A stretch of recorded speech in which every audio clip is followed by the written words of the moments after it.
Zhvillimet e fundit në Maqedoni kanë arritur kulmin e krizës politike.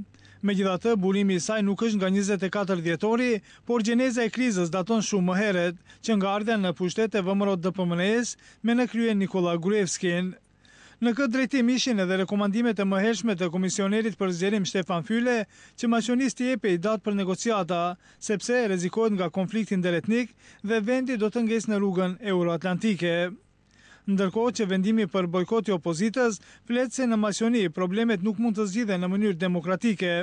Kështu vlerësuan gazetarët e ftuar në emisionin e mbrëmshëm Rruga drejt.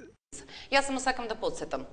Preporakët në File za dekemvriski od... Vetëm dua të përkujtoj, rekomandimi i Fyles për datën për negociata në dhjetori i përkufizuar në 2 pika, çfarë ishte? Jepni datë se vendi do të rrshqasë drejt krizës ndërretnike e para dhe e dyta, jepni datë se do të humbë rrugën drejt eurointegrimeve.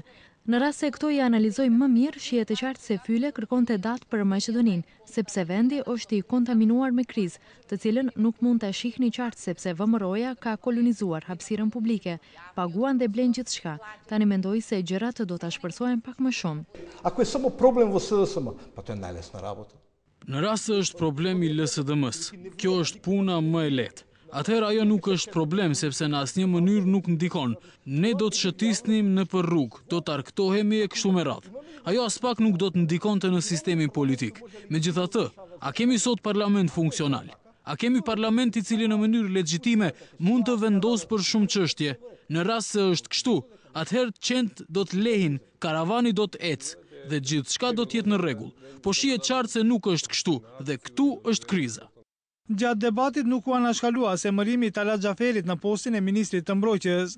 Kjo, sipas gazetarit Aco Kabranov, është marrëveshje mes partnerëve të koalicionit qeveritar për rritjen e rejtingut të BDI-s. Më duhet të them se mua personalisht as pak nuk më pengon sepse nuk jam patriot. Ata janë patriot. VMRO-istëve si patriot ju pengon dhe janë nervoz që një ish-komandant i UÇK-s është emëruar ministër i mbrojtjes me propozim të liderit të tyre.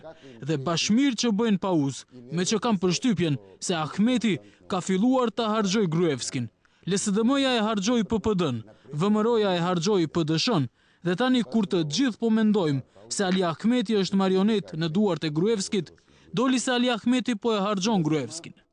Këtë mendim dante edhe Olivera Trajkovska, sipas së cilës derisa LSDM-ja merret me tradhtarët brenda radhave të saj, Gruevski vendosi që të punojë për rejtingun e partnerit të tij të koalicionit qeveritar, Ali Ahmetit. Sipas saj, emërimi i Talat Xhaferit për ministër të mbrojtjes rrit rejtingun e BDI-s.